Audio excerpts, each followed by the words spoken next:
Televisão, uma caixa, um tubo dentro. Não tem mais tubo, agora é plasma, né? O que é plasma? O que é televisão? Televisão é a reunião de todos os meios de comunicação. Na televisão você tem o áudio, você tem o som, você tem a imagem, você tem... Dependendo do que você está querendo dizer, você pode ter o humor, você pode ter o drama, você pode ter um personagem, você pode ter a realidade, você pode ter a notícia nua e crua, você pode ter a ficção. Então, a televisão é um retrato da vida. Ela serve, depende. Para que a televisão serve? Depende de você. Tem gente que usa a televisão... Tem gente que a televisão serve para ganhar dinheiro, por exemplo, pastor. E tem gente que a televisão serve para ouvir a palavra de Deus de madrugada. Para outras pessoas serve para se informar, para outras pessoas serve para se divertir. Quando eu tinha uns 12 anos, assistindo Emanuele, servia para outra coisa. Hoje a televisão para mim serve para eu me comunicar. A televisão já serviu para eu receber a comunicação. Hoje ela serve para eu me comunicar.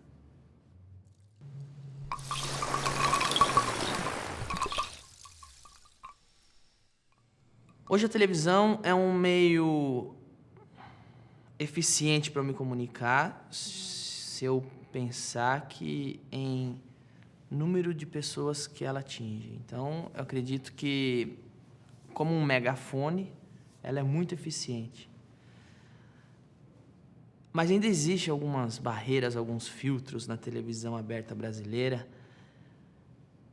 que talvez iniba ou coloque algum ruído na minha comunicação ou na comunicação de algumas pessoas. Depende de como você quer usar a televisão. Por exemplo, a televisão brasileira hoje, eu acho que ela ainda é muito primitiva em conceito. Eu já falei isso com algumas pessoas em conversas, é uma coisa que eu sempre que falo de televisão acabo citando, que é um tal de um capitalismo caipira que existe na televisão brasileira.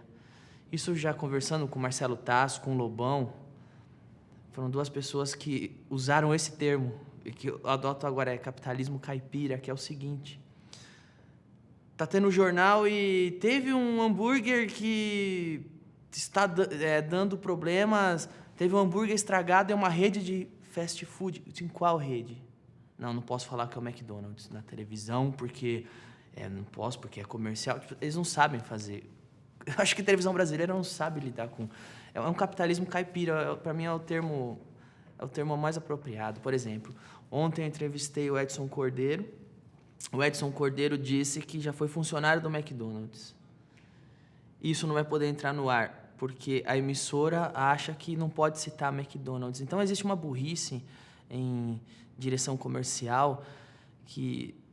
Veja bem, o Edson Cordeiro hoje é um cantor internacional e o McDonald's, ele fritou batata no McDonald's. Isso faz parte da história da vida dele. Eu não estou citando o McDonald's com juízo de valor. Eu não estou dizendo compre no McDonald's. Eu não estou dizendo que o McDonald's é ruim. Eu apenas citei o nome McDonald's porque o nome representa... Todo mundo sabe o que é fritar. É diferente eu falar fritei batata numa lanchonete ou no McDonald's. Entendeu? O nome carrega um significado para essa história. Só que a visão comercial da televisão aberta brasileira é tão burra que eles não param para analisar. Não, ninguém está falando... Não existe um juízo de valor sobre o McDonald's. Só apenas citou o nome, porque faz parte da história. Foi ali que o cara passou. Então, você não pode citar McDonald's, é ridículo. Eu não posso falar uma piada que tem Viagra na televisão, o nome Viagra. Se eu falar pílula azul, eu posso. Mas acontece que pílula azul deixa a minha piada patética. É patético eu dizer pílula azul quando todos dizem Viagra. Então, é esse tipo de burrice que tem nas pessoas que dirigem a parte comercial da televisão brasileira. E essa burrice passa pelo entretenimento, passa pelo quem dirige o comercial no jornalismo. É ridículo. É uma coisa tipo, existe uma outra coisa que acontece. Vou dar um exemplo que aconteceu comigo uma vez. Eu tinha matéria para fazer em Brasília. Estava no congresso em Brasília, fazendo uma matéria, e minha ideia, Brasília estava completando 30 anos, e minha ideia era, eu vou entrar dentro de uma Brasília e fazer um tour com uma Brasília velha por Brasília, que também está velha. Velha no sentido velho da palavra, não está antiga, está velha. Assim como o carro Brasília é tão obsoleto quanto. Então eu entrei na Brasília e andei por Brasília de Brasília, vendo os problemas de Brasília com uma Brasília cheia de problemas, enfim. Queriam tirar por um simples motivo. Brasília é um carro da Volkswagen. E a Volkswagen não anuncia no programa ou alguma coisa do tipo. Enfim, depois de muita briga, consegui fazer que a Brasília entrasse na matéria do programa. Só que o pessoal comercial da televisão teve uma ideia de gênio, que foi colocar um blur no símbolo da Volkswagen, que estava na frente da Brasília. Em primeiro lugar, qualquer pessoa sabe que a Brasília é da Volkswagen. Ponto. Segundo lugar, ninguém estava pensando em Volkswagen até o idiota colocar um blur no logo da Volkswagen. Então, as pessoas são burras. Tipo assim, eu estava andando em Brasília e até então, para as pessoas que assistiam, se tudo corresse como deveria correr, iam pensar assim, o Danilo está de Brasília andando em Brasília, morreu. A partir do momento que colocaram um logo, colocaram um blur no logo da Volkswagen, as pessoas em casa, tenho certeza, começaram a pensar, o que é aquilo que está estranho no carro? Está embaçado? Embaçaram o logo da Volkswagen. Gênios. Entendeu? Por exemplo, outra coisa que acontece muito, eu fico puto, como torna ridículo e feia a televisão. Uma coletiva de imprensa de jogador de futebol, o programa sabe que o jogador de futebol dá entrevista na frente de um banner cheio de marca e manda o repórter ir cobrir isso. E depois briga que o câmera focalizou a marca. Tipo, é impossível. O banner tá cheio de marca. E aí, para disfarçar, eles flipam a imagem. Eles deixam a imagem ao contrário. Porque, claro, o logo da Shell é uma coisa. Mas se você flipar, quem vai saber do que se trata, não é? Então, esse capitalismo caipira, essa burrice, torna, às vezes, a televisão aberta brasileira patética. Em alguns detalhes.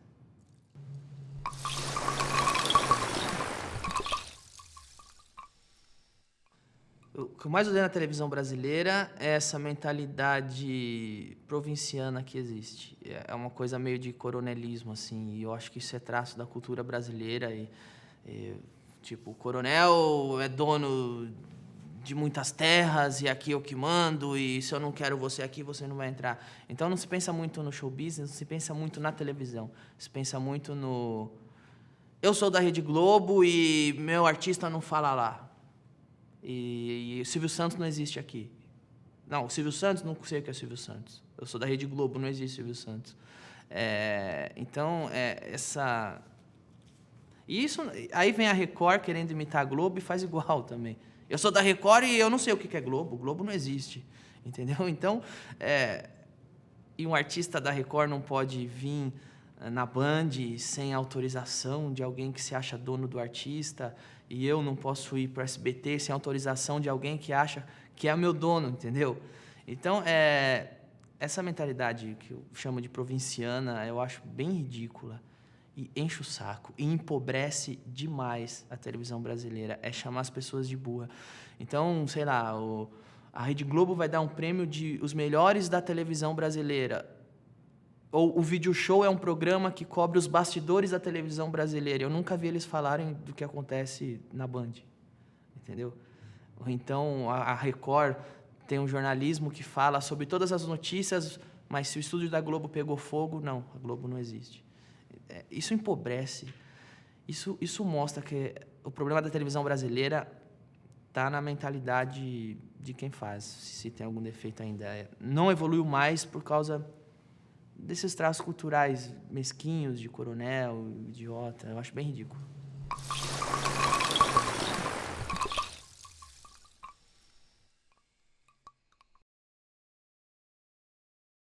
Eu acho que falta na televisão brasileira um pouco de ousadia.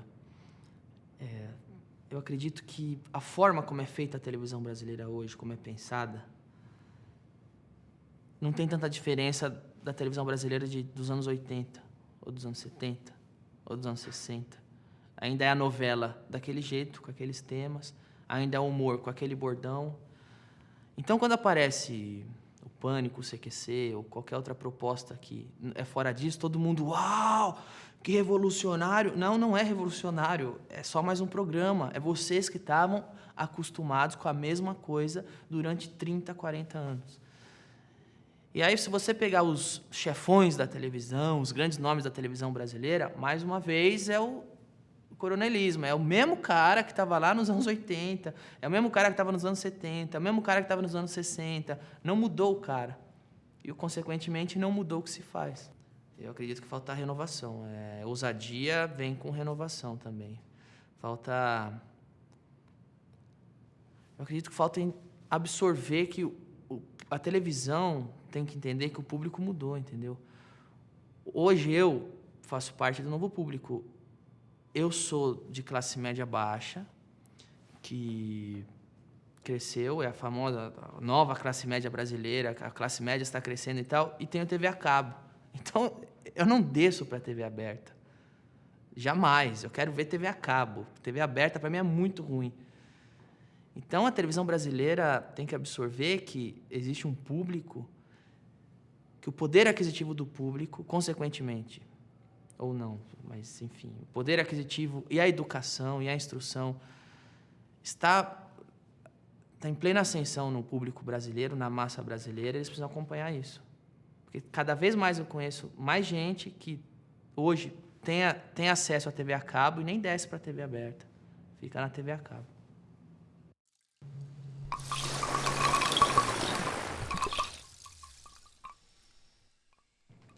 Se eu pudesse ter um canal com a minha cara, eu ia voltar para humor.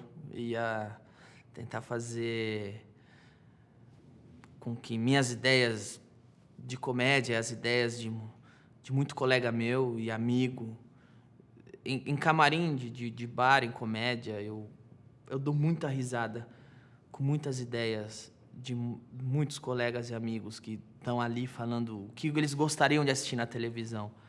Se eu tivesse um canal, teria espaço para tudo isso. Se daria certo, eu não sei, não é? Porque muita gente reclama que a televisão... Eu reclamo que a televisão só tem coisa ruim, coisa chata e coisa velha, mas a televisão é um veículo comercial e eles precisam dar o que o público quer ver e quer ouvir. Então, eu acredito que a televisão pesquisou muito para dar aquele programa que é uma porcaria.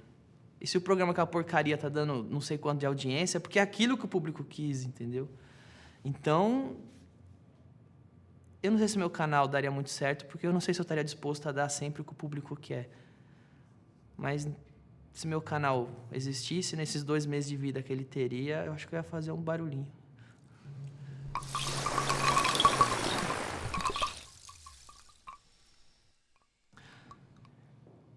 Eu não fiz televisão antes, eu não sei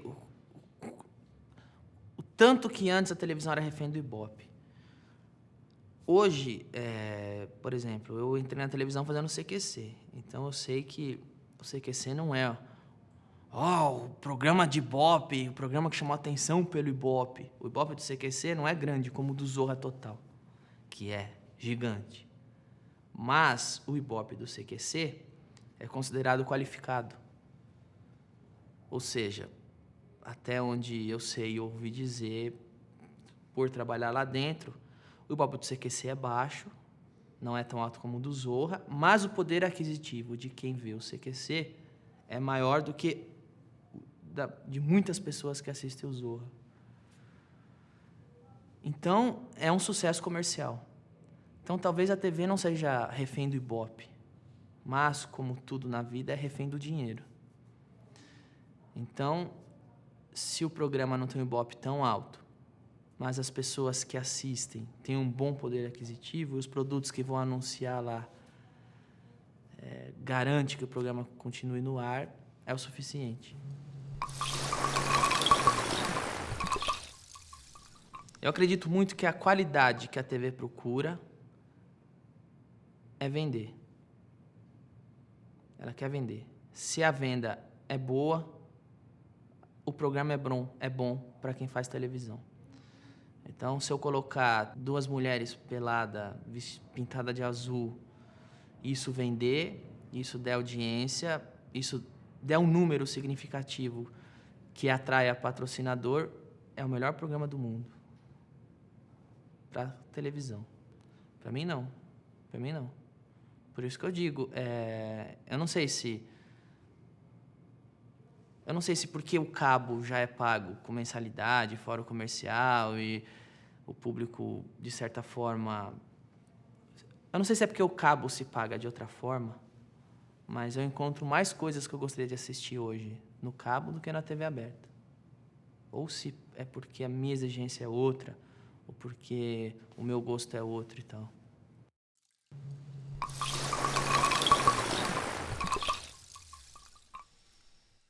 Não. Hoje eu tenho um programa.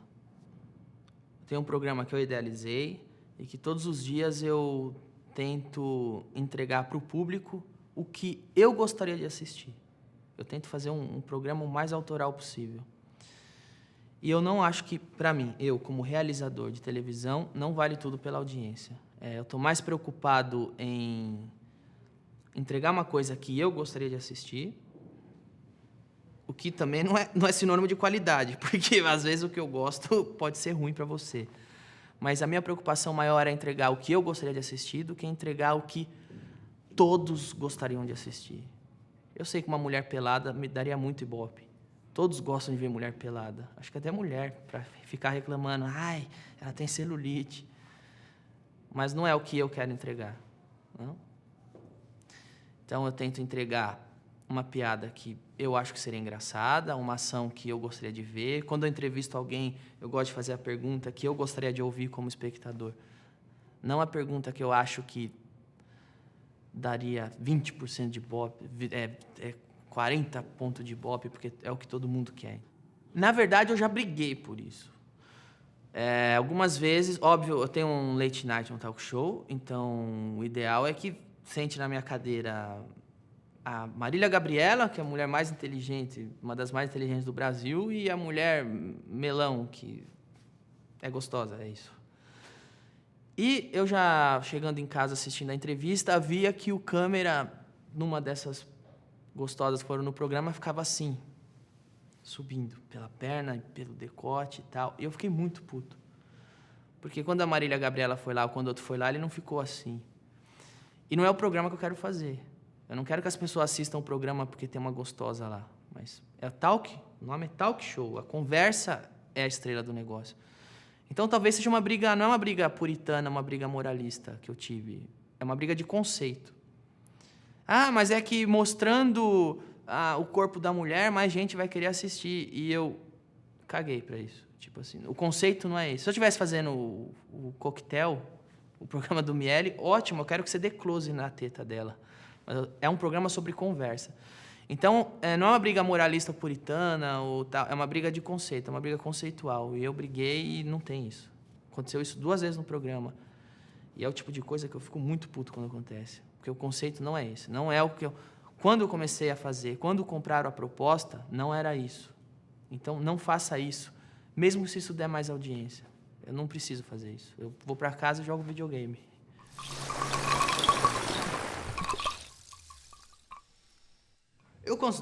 Eu acho todo mundo, não? O Silvio Santos ele criou televisão fora da Globo, porque até quando eu era moleque, era Globo, não sei o quê, Rock Santeiro, o final de Rock Santeiro, o último capítulo, o Brasil inteiro assistindo. E o Silvio Santos conseguiu ser o cara fora da Globo que é sinônimo de televisão. E é engraçado isso, não? Porque a Globo é a maior emissora do país, mas qual o maior nome da televisão? A maioria das pessoas vão dizer o Silvio Santos. E ele não é da Globo. Então, é admirável isso que ele fez. Eu admiro, por exemplo, também... Tem um cara que eu admiro muito, que é o Moacir Franco, sabe? Por tudo que ele já fez. Eu acho, inclusive, que o Moacir Franco, por tudo que ele fez, e que ele faz, e que ele é capaz de fazer... O Moacir Franco, ele escreve, ele dirige, ele canta, ele dança, ele sapateia, ele compõe, ele apresenta, ele entrevista. Então, o Moacir Franco, por ser o talento que ele é, eu acredito que a televisão brasileira não fez jus a ele, entendeu? Eu acho que ele merecia um lugar muito maior do que o que ele tem hoje. Pois a minha geração, às vezes quando eu falo de Moacir Franco, a minha geração, uma geração depois da minha, depois de gente adolescente, não faz ideia de como ele é genial. Se a pessoa não conhece a história da TV, não pesquisa a TV. Então, eu acho que a TV foi um pouco injusta com o Moacir Franco. Eu não sei em que ponto que isso aconteceu.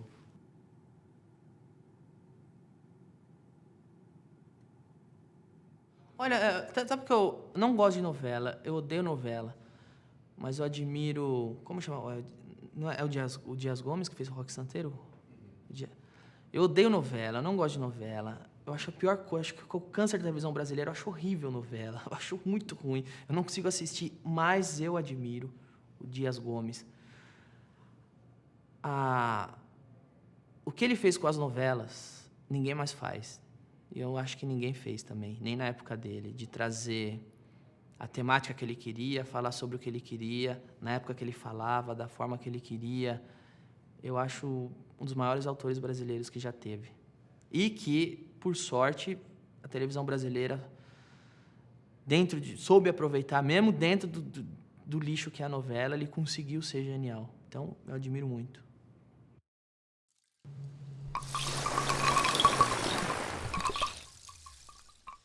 O limite do humor é não ter limite. Se o comediante parar para pensar que ele não deve dizer isso, ele deve virar colunista, jornalista, qualquer outra coisa que não é comediante. O humor, ele é anárquico. O humor, ele veio para destruir. Não? Tudo está construído, o humor vai dar uma rasteira e derruba. O humor, você está limpinho de terno, de smoke, e o humor joga uma torta na sua cara e te suja todo. Você está andando na rua, uma casca de banana faz você sair do seu curso natural e cair no chão. O humor é isso, o humor é destruidor. O humor, ele sempre tem um alvo, o humor é cruel, na sua mais inocente forma. O Tom corre com machado atrás do Jerry, porque quer dar uma machadada na cabeça dele. O Pica-Pau quer ferrar o cara até ele sair pelado, gritando, desesperado pela rua. O humor é cruel, o humor é mau, o humor é destruidor. E querer dizer que eu procuro um limite para o humor é hipócrita, já que eu trabalho com uma força tão devastadora como é o humor. Então, a gente vai ter que dividir. O humor na televisão tem limite? Sim, tem limite. Por quê? A televisão não é minha, a emissora não é minha, os contatos comerciais não são meus.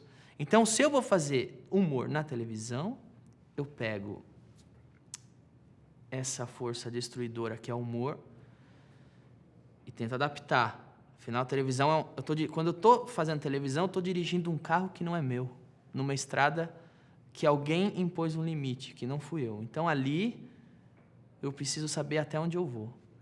E eu vou te dizer que, fazendo humor na televisão, eu nunca me preocupei até onde eu vou. Eu não tenho limite nem no meu programa. Eu deixo que as outras pessoas pensem no limite. Eu acho que o dono da emissora tem os contatos comerciais dele, os contatos políticos dele. O Ministério Público tem a censura, tem a lei para eles. Então, já tem muita pessoa preocupada em me censurar. Então, eu não me preocupo em me censurar. Eu nem quero tirar emprego deles, entendeu? Eu não quero tirar o emprego de um cara do censurador do Ministério. Então, eu faço a piada, quando eu sento para criar minha piada, eu sento para criar sem limite, sem censura nenhuma. E escrevo e levo para a televisão o que eu quero. Chegando lá, eles vão cortar o que eles acham que não deve ir para o ar. Eu brigo e tento negociar. E muitas vezes eu perco. E eu tenho que entender que é o jogo que eu tô. Quando eu tô na televisão, né? O veículo não é meu. Quando eu tô no bar, quando eu tô no teatro, quando eu tô no meu blog, quando eu tô no meu Twitter, que eu que mando, eu nem penso em limite. Eu só penso em se é engraçado ou não. E às vezes eu erro, às vezes não é engraçado. E quando não é engraçado, bom, desculpa, eu queria fazer rir, vamos para a próxima. Eu posso dizer que, como comediante, eu não pretendo mudar o limite da televisão. Mas sempre que eu puder alargar um pouco, eu brigo por isso. Então, se eu não posso falar A, se eu não posso chegar no Z, mas se eu conseguir chegar até o D, e depois até o M, e depois até o J, depois até o R, quanto mais eu fizer o limite, melhor, mais campo vou ter para trabalhar e mais campo vou ter para a colega que vem depois também. Então, eu me preocupo muito em...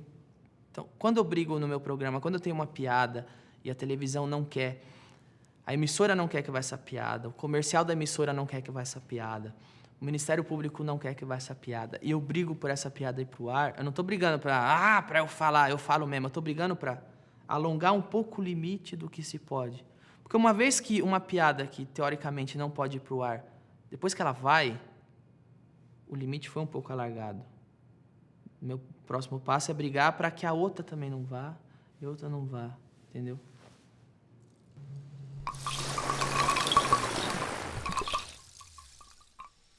Eu não acho que a televisão tem que ser educativa. Eu acho que ela pode ser educativa. Assim como eu não acho que a televisão tem que ser jornalística. Eu acho que ela pode ser jornalística. E eu não acho que a televisão tem que ser de entretenimento. Eu acho que ela pode ser entretenimento. Limitar a televisão dizendo que ela tem que ser educativa, eu acho bem próximo do que eu considero idiota. A televisão é um veículo que permite que um ser humano em uma parte, em uma localização geográfica, se comunique com outro na outra parte do mundo, e querer limitar a forma como eu vou me comunicar, o tom que eu vou usar, a mensagem que eu vou passar, é bem patético, é bem fascista quase, não?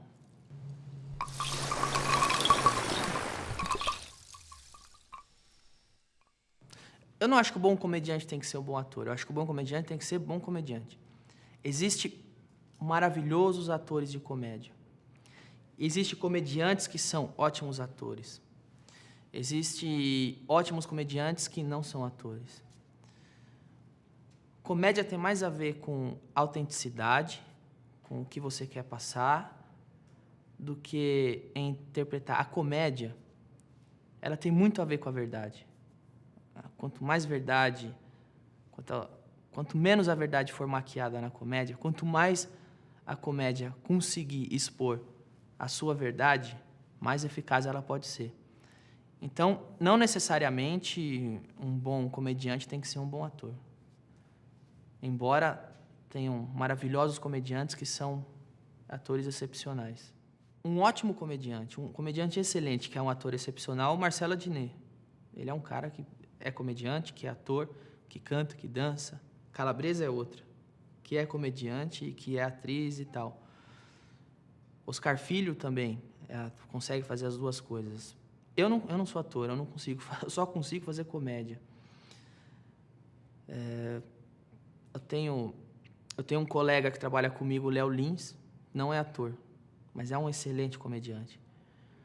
Ele consegue passar a comédia dele de uma forma que você consegue rir do começo ao fim, sem usar o artifício da interpretação, usando só o que ele escreveu, a forma como ele diz.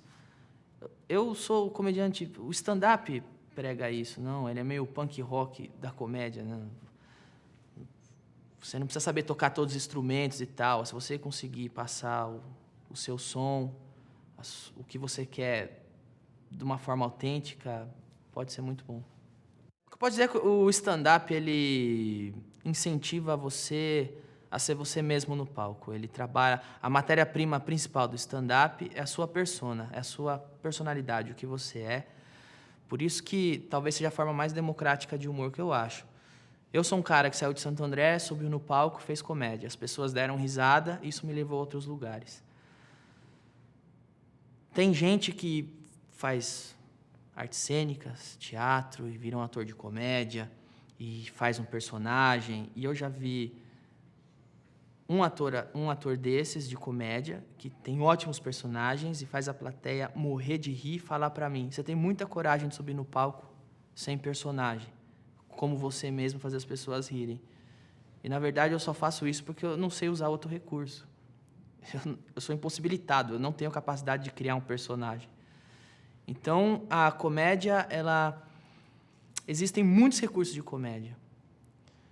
E a comédia é tão poderosa que até quando você não tem nenhum desses recursos, como eu, você consegue fazê-la, se você estiver disposto a usar a sua vida, a sua verdade como matéria-prima.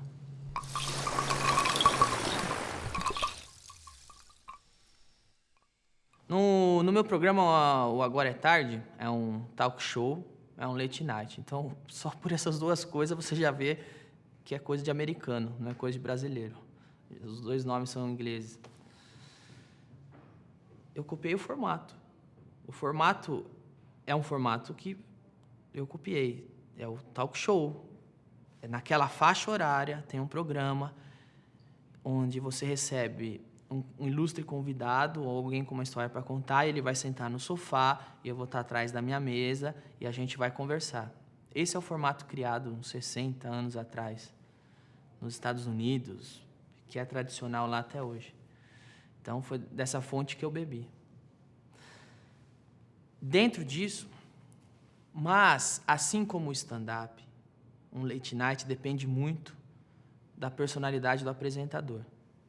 E é aí que você tem que saber até onde vai a sua cópia para dar certo. Então, se você for na TV americana, existe muitos late nights. Cada canal tem, sem exagero nenhum, de 2 a 3 late nights. Acaba um, começa o outro. Todos são exatamente iguais.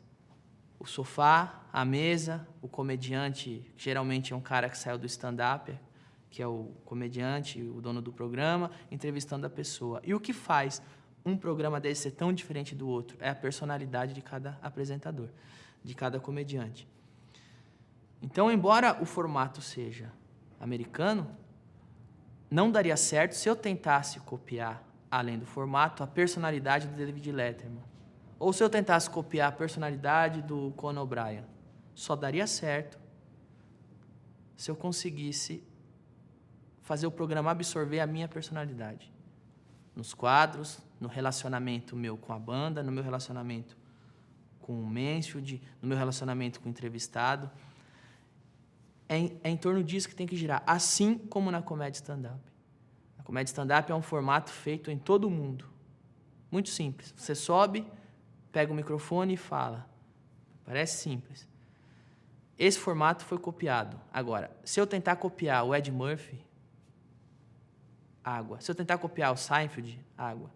Eu tenho que fazer a minha personalidade gerar tudo o que acontece. É isso.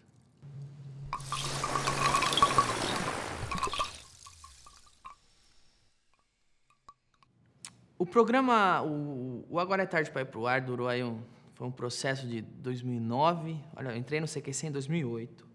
Em 2009 eu levei o projeto para a Band. Tem muita coisa em bastidor de televisão, muitas variáveis que pode fazer o programa acontecer, não acontecer, acontecer e dar errado, não acontecer e não dar errado. Enfim, são muitas variáveis. O que pode dizer é que em 2009 levei o projeto na Band. 2011, meio de 2011, foi pro ar, depois de muita coisa de bastidor e tal. Foi pro ar. O processo de criação, eu tenho na minha mente um processo. Eu sempre tive na minha mente muito clara qual era o programa que eu queria fazer. O problema é, a televisão tem muita gente trabalhando. Então eu tenho claro na minha mente o programa que eu quero fazer. Só que o diretor tem claro na mente dele o outro programa que ele quer fazer. E o chefe de roteiro tem claro na mente dele o outro programa que ele quer fazer. E a emissora tem claro o programa que ela quer pôr no ar. E o dono da produtora tem claro o programa que ele tem interesse em fazer para que a produtora dele cresça. Então, existe muita coisa. Posso dizer que hoje o programa que está no ar, ele é aproximadamente... Quando começou, ele estava a uns 60% do que eu imaginei. Hoje eu acredito que ele está a uns 80% do que eu imaginei. Eu acredito que em breve ele vai chegar muito próximo do que eu considero ser ideal. E isso só está sendo possível não porque é o que eu quero é o melhor, mas porque eu, o chefe do roteiro, o diretor, a emissora, o dono da produtora, estamos chegando à mesma conclusão de como deve ser o programa. Então, por mais que o Start seja muito autoral, por mais que que o projeto que eu escrevi e levei, e as pessoas leram, e que tenha sido muito autoral e de fato foi uma coisa que eu comecei com o Alex, que hoje é o chefe da produção. Então, por mais que esse projeto escrito a princípio seja muito ali, ele se dilui depois que ele começa a ser realizado e é um trabalho em conjunto sempre. Um programa é feito com política, é feito com decisão de bastidor e sabe que o Seinfeld tem uma frase que ele diz o seguinte, que para você ser comediante não basta ser apenas o cara mais engraçado.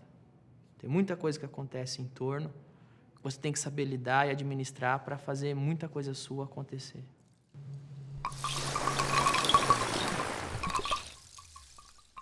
Quando eu era criança, sabe o que acontece uma coisa? Quando as pessoas crescem e vão para a televisão, elas têm que pagar tributo a algumas pessoas do tipo, quando eu era criança, nossa, Chico Anísio, esse é o gênio do humor. Como não? Pô, eu achava chato pra caramba o Chico Anísio.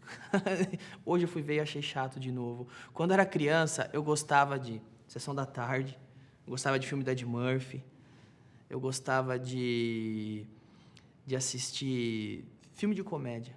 Eu consumia muito filme de comédia. Muito. Olha, eu posso dizer que eu gostava da Praça é Nossa quando era moleque. Gostava, muito. Eu achava muito mais divertida que o Chico Anísio, por exemplo. Mas eu vou te dizer que o que eu mais gostava era filme de comédia. Filme de comédia.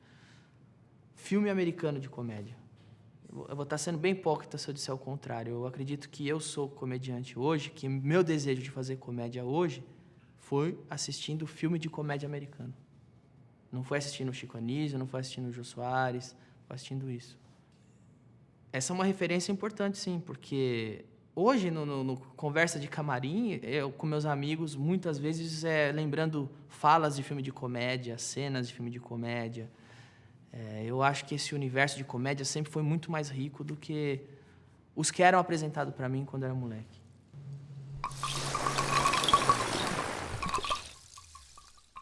Não. No meu programa eu nunca penso em nada que não pode ser feito. Se não pode ser feito, quem vai me dizer é a emissora. Por algum motivo que eles têm, é eles que vão e eu vou tentar negociar para ir para o ar. Entendeu? Mas eu não tem temática alguma que eu acho que o programa não tem problema em dizer, jamais. Eu acho, inclusive, que a comédia é a válvula de escape para você falar sobre qualquer coisa. É o que torna o assunto mais pesado leve. É o que torna um tabu, é o que faz um tabu poder ser dito para a massa. A comédia é essa válvula de escape. Eu trabalho com comédia. Então, eu sou a última pessoa do mundo que tem que pensar em o que não pode ser dito. Eu tenho que pensar em como dizer, em como fazer a pessoa rir disso. Mas isso é muito pesado, sim, minha missão é fazer você rir disso, que é pesado. E eu acho que, às vezes, isso não está claro até para o público, não sei se é questão cultural e tal. Isso é pesado, você não pode fazer piada disso. Não, você não está entendendo. Isso é pesado. Eu estou tentando fazer você rir disso. Você prefere chorar disso. Então, não veja o que eu vou falar, porque eu estou falando para quem quer rir. Eu estou tentando deixar uma coisa pesada leve. Quem eu não gostaria que sentasse na poltrona lá da minha, eu vou te dizer que, mais uma vez eu vou ter que falar, eu trabalho com comédia. Comédia trabalha com conflito. Eu quero ver o circo pegar fogo. Eu quero que sente na minha poltrona exatamente quem eu nunca queria que sentasse lá. Eu quero que tenha atenção. Eu não quero jogar água no fogo, eu quero jogar gasolina. Sei lá, se tem um jornalista que fala mal de mim ou não gosta de mim, eu adoraria entrevistar essa pessoa. Se alguém publicamente já foi contra algo que eu fiz ou falei, ou odeia meu programa, eu adoraria que essa pessoa fosse no meu programa para a gente falar sobre isso.